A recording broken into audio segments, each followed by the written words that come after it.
So because I wanted to take better photos of fish than I could do with my phone, because I didn't want to handle my phone with wet hands, because you try and use a touch screen, it's all stuffed up.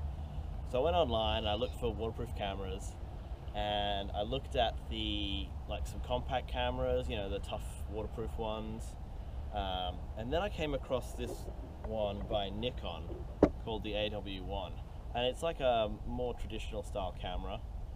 It's apparently dive proof down to like 15 meters or something, so it's kind of perfect. All I wanted was something that was splash proof, basically, or, you know, weatherproof enough to handle salt water. And this thing produces really good pictures. You can put filters on it. I've got a polarizer that I put on here just to save the screen a little bit more than anything, and because I'm always photographing around water, it helps. But you can actually change these lenses over with other lenses, so you can get big telephoto lenses and like portrait lenses and stuff. So it became my dedicated camera. So I had my phone, and then I got this camera, and then I started getting a few different lenses for it. Got a nice like telephoto lens out to 300 mils, and then I bought another body. I wanted one which had more buttons on it, because this is waterproof. It's sort of everything's in the menu instead of on the buttons, so you're fiddling around a lot if you want to do more technical kinds of shots. So then I got a second camera, and so now when I go fishing, I usually take two cameras with me with two different lenses. And one lets me take pictures of fish and stuff if I'm just handling fish here, or, you know, whatever's close to me. It's got a little bit more reach than you have with a phone or a GoPro, where everything's very wide angle.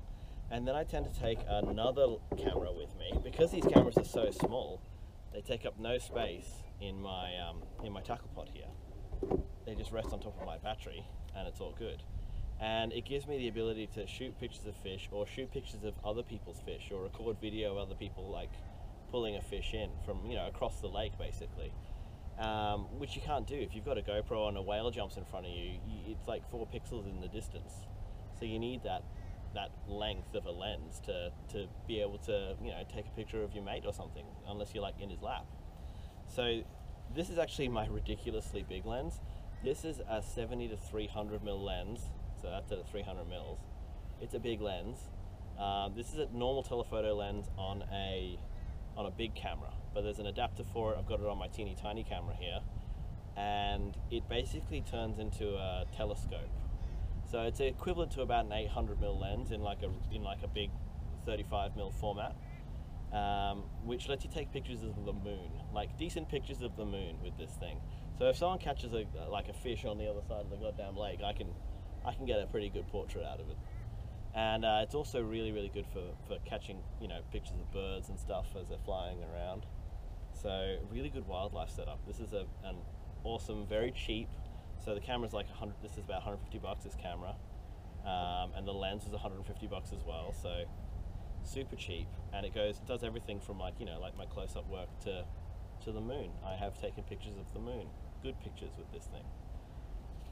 Yeah, so that's my camera setup, and, you know, great for video as well, not just still cameras. Does awesome video, does awesome like 60 frame per second bursts. So if a fish jumps or something, you smash that button, and you're just gonna have like frame by frame by frame, like no worries, so fast. So that's how I take pictures on the kayak.